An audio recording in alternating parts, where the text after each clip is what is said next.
Welcome to Married to Movies. Industry insiders John Russell and Tracy Kring live and work happily in cinematrimony. They're sharing behind-the-scenes adventures of writing, producing, and appreciating films. Good morning, babe. Hey, good morning. What's happening? Nothing much. Just I've been sick. Yeah. You've been sick. Yes. You don't know this, but we missed 2 days. We did. And it was upsetting to Tracy because Tracy was loving it. Well, you suggested that I go it alone, and I was like, no. I'm married. I'm married, and I'm a couple. I'm a part of a couple. I'm not single to movies. Married to films, single to films, singular film. No, it really doesn't work. Plus, does anybody really like podcasts where it's just one person talking? I don't know. Well, I don't listen to a podcast with a singular person, but I certainly listen to like TikToks of a singular person. Right. Well, that's true, but I think it's just a different vibe because it's all about sort of that connectivity. We discovered, we're way behind on this, but the HBO podcast, the podcast that Jason Bateman and Sean Hayes and that other guy. Is it Will Arnett? Will Arnett, you nailed it. Very good. See, that's why you're here. I get two of them, you get the other one. Smartless, and they were playing that on HBO, their tour, and it was really interesting. Well, hold on. I love that. Something that's working. Oh, we need to silence our cell phones. Oh, well, at least okay. I do. Well, yeah. Okay, hold on. And you're John and I'm Tracy. Oh, hi. I'm John. And this is Married to Movies. Yes, exactly. So the thing I like about Smartless on HBO, it's like three guys. They were like, okay, well, we have a successful podcast. Let's push it and make it a tour. Right. And they're really learning on the tour what to and not to do for a crowd, because a crowd has different needs than a podcast. Exactly. They start out with, let's just do the podcast. Oh, they got some advice from, I guess, somebody on their team where they were like, it's just the podcast. It's the podcast live. That's what we're doing. And exactly. They're there to see you three guys. They're there to see you three guys. Boy, were they wrong. That guy must have been some sort of idiot intern or something. He did not know what the hell he was talking about. Because if the crowd did not like the guest, the crowd turns very hard. The worm turns. Oh, yeah. And it ate Jason Bateman in the face. It was like Tremors. He had on this physicist. Now, come on, guys. Who's the only physicist that you actually know? Neil deGrasse Tyson. Yes, absolutely. Right. Well, it was not him. Uh-oh. So you're already in trouble. Who knows this guy? Some rando dude who, probably is solving all the world's problems, but we don't give a fuck. He's just some guy. And you're here to see famous people. That's what you've paid your $45 for. Now you're seeing some rando dude. Well, and I really appreciate the editing. And I personally love editing on reality. And people are always like, how can you watch those reality shows? I love it because I'm seeing the editor's work. Like, this is not scripted. So this is all manipulated by reality writers and editors. Mm-hmm. They're just recording an event like slow TV. And then they're editing it to have this narrative, and you can watch what they're doing. So they kept cutting to the audience and finding audience members who were talking to each other, leaving, yes, shaking their head. They're creating the narrative, which is necessary for information later, where they got roasted for that show. Yeah, like on Twitter, people were just like completely... The first guest was like Conan O'Brien. Basically, they did two shows. They did one show early and then one show at 9 o'clock. And the earlier show was that... Okay, let's just say. Mm-hmm. Let's say it was Conan O'Brien because he was one of the guests. And then the second guest... was this no-name physicist. The drunker show. Oh, man. It was rough. It was rough. And, they didn't turn on each other, but they were like, okay, we're learning from this. We need to pick these guests based on what the audience want to see. Yeah, the audience wait a minute. Was it Will Ferrell? It was Will Ferrell. Oh my God. So, you either get Will Ferrell or, Dr. Nobody. There was somebody after one of their shows who ran up to their vehicle and said, "I got AOC." Yeah, she was upset. Yeah, because it was like AOC, and I mean, that's a great guest for me. But like, if you don't share the same politics, that's not a great guest for you. Mm-hmm. And then Bradley Cooper crashed that particular show. Right.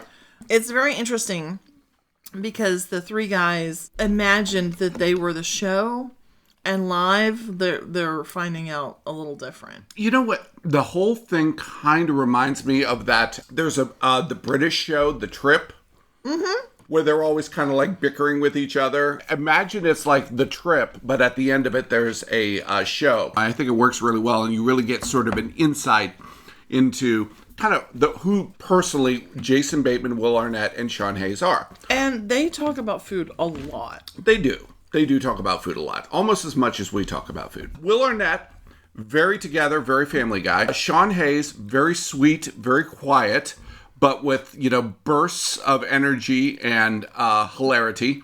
And Jason Bateman's out of his fucking mind. He's like a germaphobe. He showers after he poops. He's kind of crazy.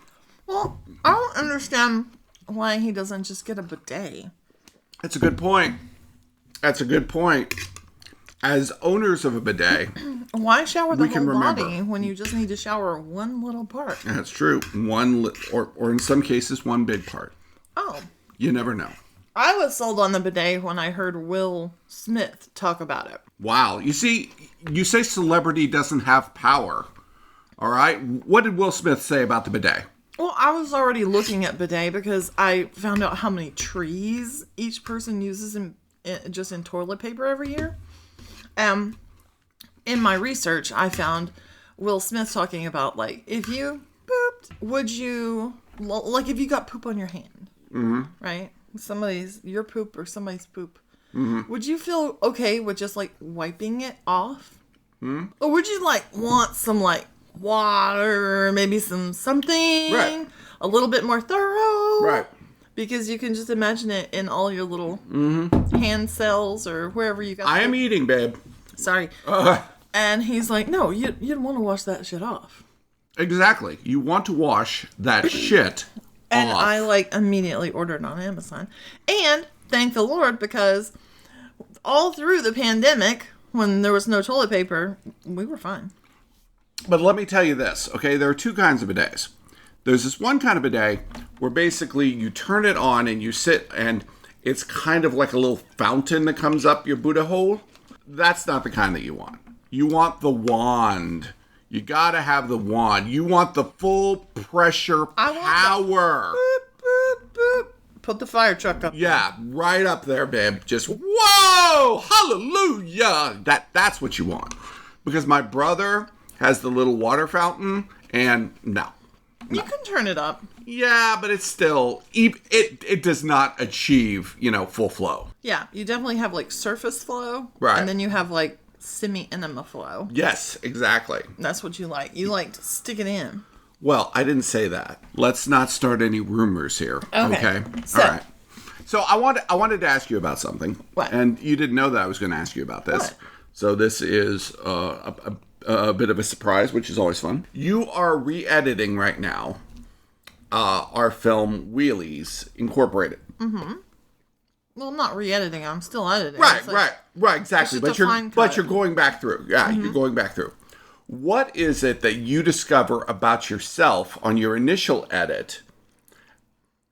Is it almost like you are looking at that person who did the initial edit and having opinions about why she did what she did and changing your mind about that on the new edit? The first edit is very much, like the assembly. Right. It's just kind of like the script on screen.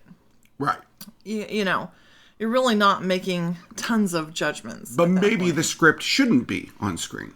You're going to have to decide, like, is this standing alone? It exposes issues.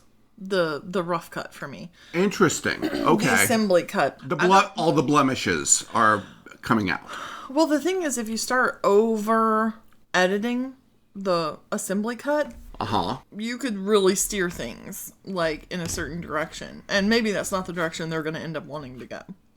Okay. But so the assembly cut, I'm really looking at every pass you take on the whole film. You know, you're like, okay, well, if you maybe you share the assembly cut with people. You know, like right, more than just the team necessary to see it, and just get their initial reactions. Mm-hmm. You know, wow, this actor's bad, or wow, this this person's skin doesn't look that good. Or, whatever. This scene is too long. That montage went on for a really long time. Whatever. Right. So, and my process is I have to get mad at something. Right. And honestly, I think it took me a little longer to get mad at this film because I enjoyed making it so much and I enjoy the people in it so much. It took me longer to get mad. Mm-hmm. So then you're working on the next, really the rough cut. What is the rough cut? And then, we're still getting some of the feedback. So I'm like, well, I'm obviously holding on to things I shouldn't be holding on to, And then to enhance performances, like when you get like, oh, well, I don't think this person's a very good actor. Maybe even compared to other people. I start looking at, well, how many times do I have cutaways to that person? Right. Am I endearing them to the audience? Right. Then I go back and are there things they did better in other takes? Right. And maybe that's the case. But sometimes maybe they say too much of the wrong thing. Right. Where it works on paper, but on screen, it's like an unnecessary aside that stops moving the story forward. Right, exactly. So you have to figure out who set up the actor. Even if the actor is not the best one on screen at the time. Writing this particular film, it was an interesting experience for me and then for us when we were editing it together, because it's an ensemble film. And ensemble films are, to me, where you have like 5 people or 6 people in a room at the same time. And you always are feeling like, I've got to give everybody their moments. It's almost like you got to give like them, a song. Yeah, it's like equal time. Everybody's got to get equal time in every scene. And that's not really the way it works all the time in life. Sometimes you could have 10 people in a room and 2 people dominate because they are the center of attention. They are the ones that everybody is reacting to. And when you try to have 10 people in a room and all of a sudden it's a scene where 2 people are supposed to dominate and you're trying to balance it between the 10 people, you're messing up the scene. One of the things I love about filmmaking is that I always feel like I'm on my left foot. I'm always having to figure it out, because there's always something different. I'm always feeling like, okay, I got to figure this out. I think it was George Lucas who said something like, did you make a good film? Or what is a good film? It's like, did we make the best film in the circumstances we had to make it in? Mm-hmm. Mm-hmm. And honestly, I was about 3/4 of the way through the fine cut that I'm doing right now. Mm-hmm. And I realized I really like this movie. Oh, yeah. I do, too. I really do. Usually that doesn't happen until like 6 months after I finish something where I can say, okay, well, I like that now. It's full of charm. Kill Your Darlings. That's what it is. Kill Your Darlings is such a difficult thing to do. One of my favorite films, Apocalypse Now. There's this whole French plantation part to the movie. Huge part to the movie. The whole backstory of basically everything that happened in, Vietnam before America got in there. I mean, just a gigantic part of that movie. And he cut it, until he did the director's cut. And then honestly, most people are like, yeah, you didn't need the French plantation part. But it's a freaking plantation. It's like, dozens and dozens of actors. It's a huge thing that he cut out of that movie. He wasted a lot of money on. Oh my God. I mean, he could have had another movie for what he wasted on that scene. Probably. Those scenes. Am I judging the editor that put together different cuts? No. I'm like, I know why I made those decisions. Mm-hmm. Get it roughed in. Right. Try to enhance the performance. But it wasn't until I found out, like, how long the film actually was from script to screen. Right. And then decided how long we wanted it to be. Right. Because it ended up around 93, 95 minutes. So she just had a different job than you do. The you that was then just had a different job than the you that is now. Yeah, just in my opinion, over editing certain sections is a problem most of the time, because you may perfect a section and it always stands out as not part of the whole. Okay. You want to, like, really perfect the whole thing as you go. So that one thing leads to the next thing, leads to the next thing. Well, I was watching Ink Master, a show that we love, by the way. We love Ink Master. And there was this tattoo, and it was like of 3 women's faces. There was one in the middle, and then there were 2 on the sides. And the comment that the gentleman had was that it looked like he had spent all of his time on the one in the middle, and then he ran out of time for the 2 on the sides. Yeah, it happens. That's what happens. Yeah. And no matter what you do, it's always obvious. Right. Because, like, there's 2 places in this film where I just kind of, like, probably over-edited. And people pointed out feeling different than the rest of the film. So, am I going to elevate the rest of the film to match those? Or am I going to bring those down to match the rest of the film? It just depends on what that particular cut needs. I think for the most part, I've elevated where I overdid. Right. Over-stylized. Right. Over-stylized. Right. Yeah. I decided to bring everything up to meet that style. I love it. So, well, it's a process. Absolutely. Absolutely. Well, I'm excited for people to see the film, so I think it's going to be really cool. We're supposed to have a meeting tomorrow with a cinematographer, because Tracy is going to be co-directing with me for the first time. What do you think about that? Even though you have been very much in my ear, the whole time, it's always kind of come back to, well, you're the director, right. In your mind, whatever you want to do. Now, there are times when a scene isn't working, and you'll take me aside and you'll grit your teeth. You'll like, fix it. Fix it. That's like a classic Tracy. Fix it. Fix it. So now I'm gonna have to say, we've got to fix it. Right. We will have to fix it. We'll probably end up handling, like, the technical camera side, shot side, and then you will handle performances, because actors freak me out. The thing to me, I do not necessarily subscribe to this idea that a director is the one that should have the basically the entire vision for the film. I feel like a cinematographer should work in concert with the director. Well, that's the point. But yeah, I don't like the idea of basically cameras in their hand. I don't like the idea of the cinematographer basically saying, "Okay, what do you want me to shoot? What do you want me to do?" Well, I mean, if you're a good cinematographer, what the fuck? It's called a director of photography. You should understand what the goal is visually. I mean, and when the director, I want your creativity. There's a reason I brought you onto this film. I want to see what you bring to the table. Sure, I've got ideas for shots in my head. Thanks to our sponsor, Movie Mode Merch, the graphic t-shirt store to outfit you for your next film set. Be the person wearing the t-shirt everyone asks, "Hey, where'd you get that shirt?" Cast and crew alike love these inside jokes and filmmaking-inspired designs. Check them out on Insta at Movie Mode Merch.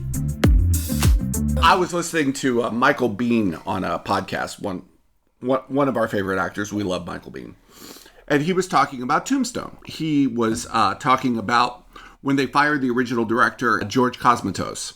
Oh, yeah. Came on. And he said that George Cosmatos treated everybody so incredibly badly that was at his level or below him, but everybody that was above him, he kissed their ass. And because of that, Michael Biehn, one time George Cosmatos tried to talk to him, and he said, "Fuck you," and then he never spoke to him again.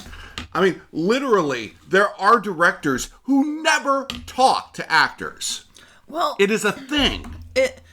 It's such a big title, director. Mm-hmm. It can mean so many different things to so many different people, honestly. Like, it can mean manager. You know, I mean, the director, depending on what they want to do, they might be off with costuming whenever the director of photography needs them there talking about how to set up the blocking. I mean, but then the first AD may be running the blocking. I mean, like, it just depends on how many people are on set. You know, the director should be looking out for the performance, you know, but I don't think that happens very often. So, and let's also talk about this.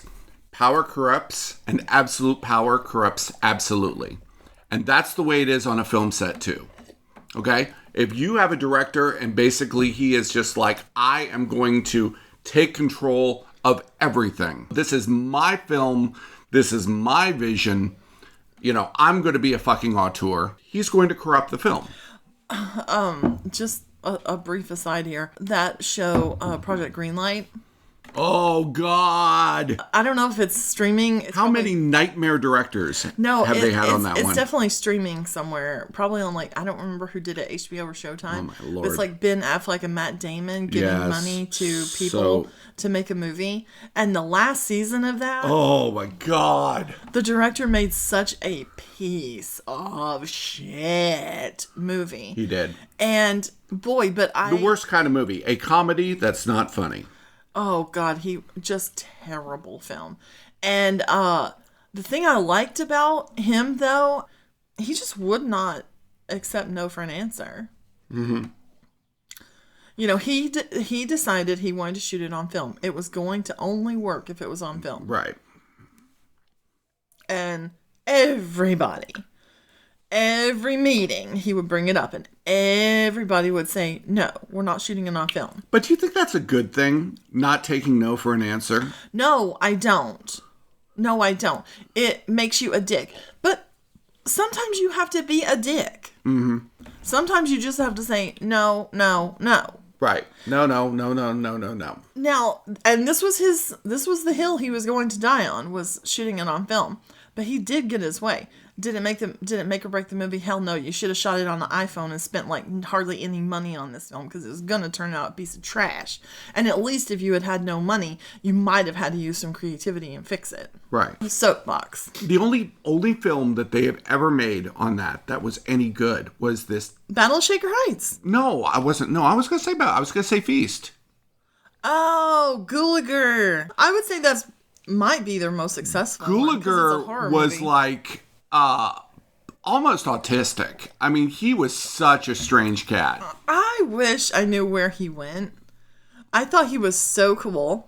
Mm-hmm. As like a little film nerd. But like his dad was Clu Gulager. Right. Super famous character actor. Yes. And then his girlfriend was an actress. Right. And like he was like, no, like I'm going to be directing this film and I'm bringing my girlfriend. I'm bringing my daddy. Yeah. Like, we're working with the team that I know. It was a fun movie. It really was. Probably definitely the most enjoyable movie of that series. That's true. But But Battle of Shaker Heights had Shia LaBeouf in it. Really before Shia was really anybody. It was right after his television stuff. Yeah, but like post Holes. It was like... Right.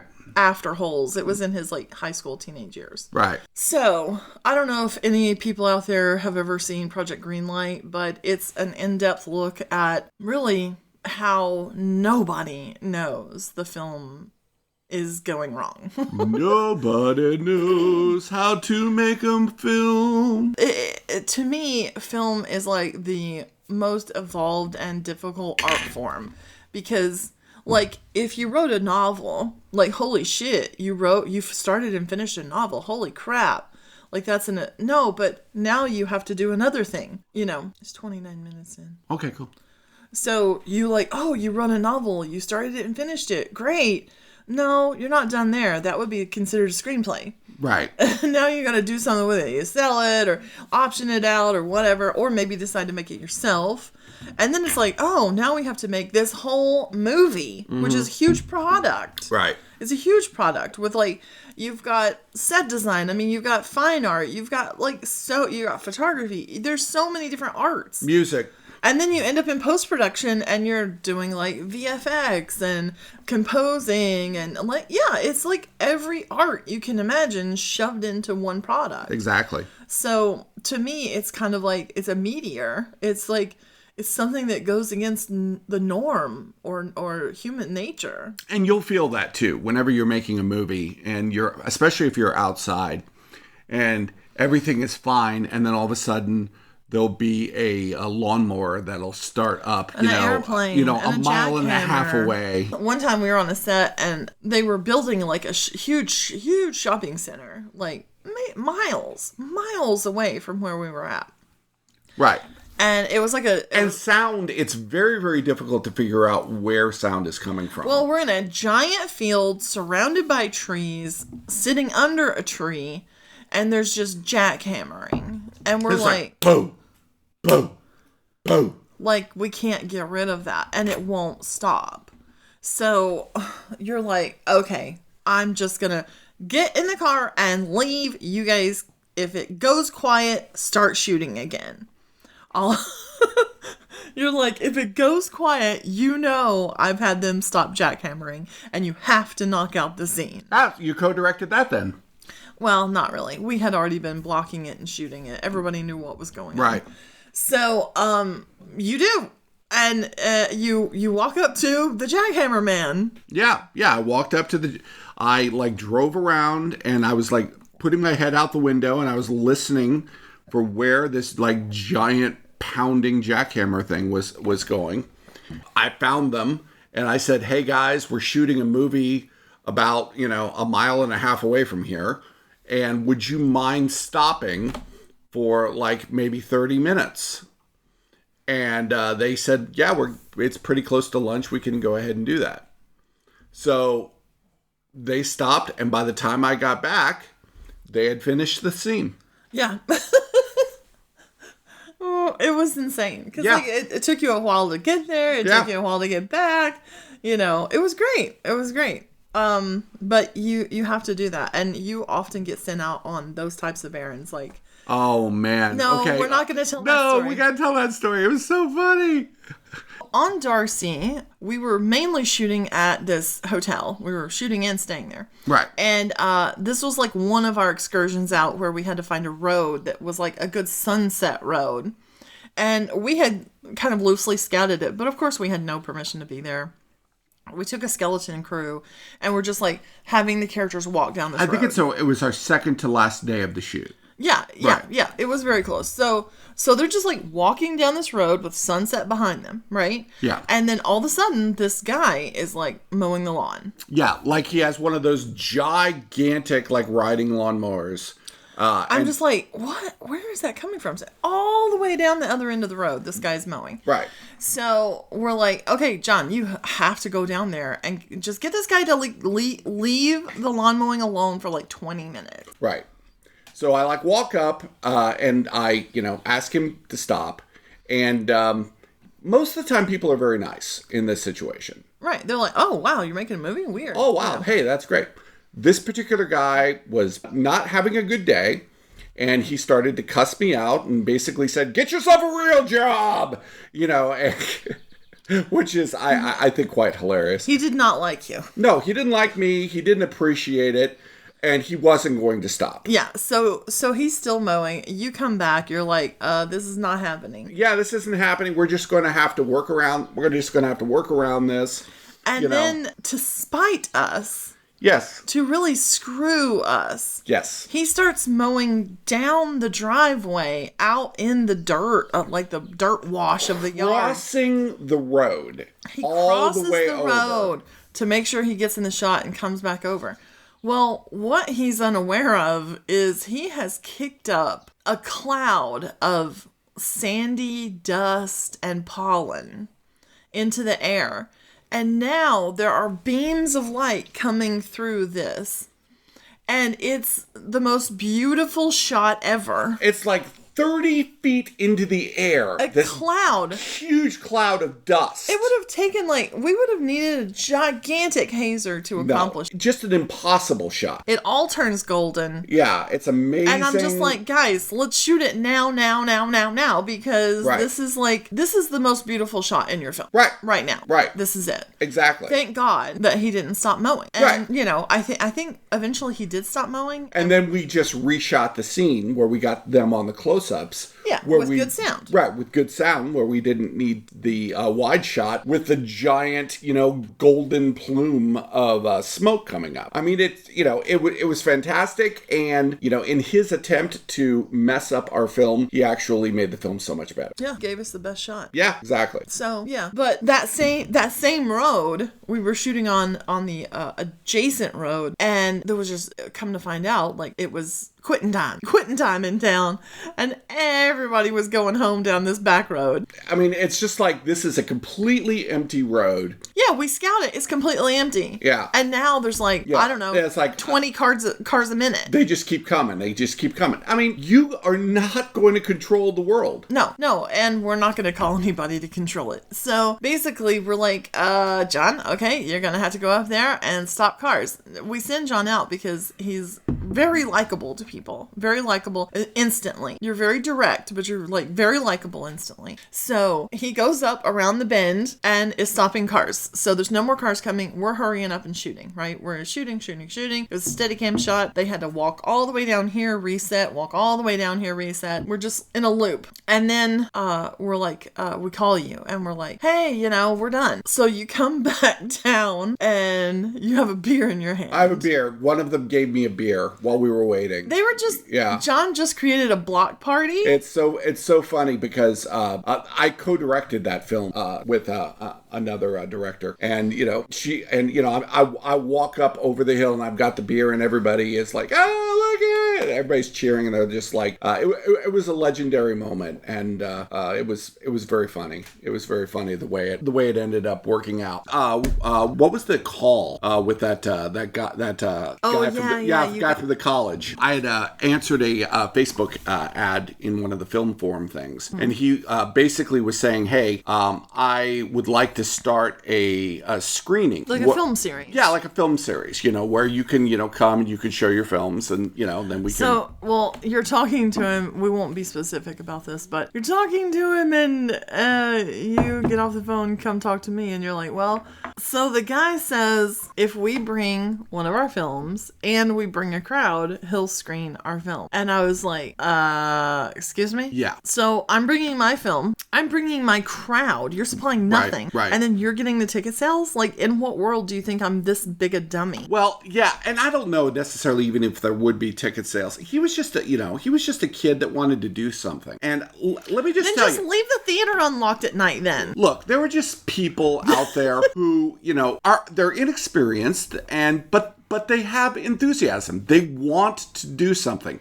The thing is, they don't necessarily know, they don't know how to do it. And sometimes they don't even know what they want to do, but they want to do something. And I've learned to not, squash out any embers that might catch fire. If somebody has enough enthusiasm to put a Facebook ad out and I've gone ahead and called them, I don't want to be the guy that just well, that's stupid. You're stupid for doing that. That's not the way things happen. I agree. But I think my advice would be you need to have a crowd. Exactly. Which is what I told him. I said, look, if you can organize the crowd, I would love to bring in a couple of short films, because for this kind of thing, you probably wouldn't want to show a feature because, everybody's sitting there for an hour and a half or 2 hours, and then you're going to go ahead and do a Q&A afterwards, and that's too long. But if you showed a couple of shorts, did one, talked, did another, and talked, that would be fun. That would be fun, and maybe somebody would get something out of that. I see by your face that no, do not feel that would be fun. No.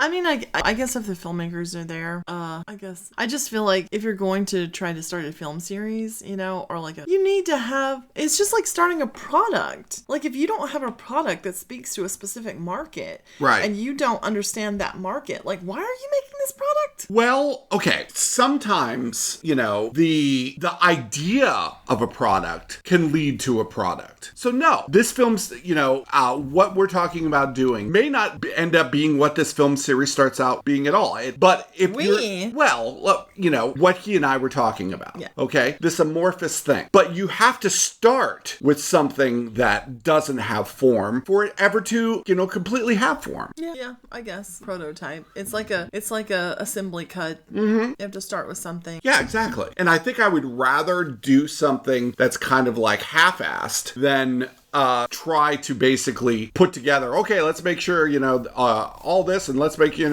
because, in my opinion, most of what are you looking at? Oh, is there something on the table? Okay, here, wipe it out. I don't know what it was. I think it was some sour cream or cottage cheese or something. It's so I know, I'm sorry. It's gross. Oh, well, okay, you were the one talking about grosser stuff earlier. So, you got attitude today. You got attitude. You got attitude too. Do I? Well, I think that I'm not 100% silk because I'm sick. So. Oh, you're being sick makes you surly. A little bit. I think it does. I think it does a little bit. Really? Maybe. Oh. It's hard not to get romantic about movies. Thanks for listening to Married to Movies. John and Tracy will meet you for breakfast tomorrow. Thanks to our sponsor, Movie Mode Merch, comfortable graphic tees made by and for awesome filmmakers to wear on set and off. Check them out on Insta at Movie Mode Merch.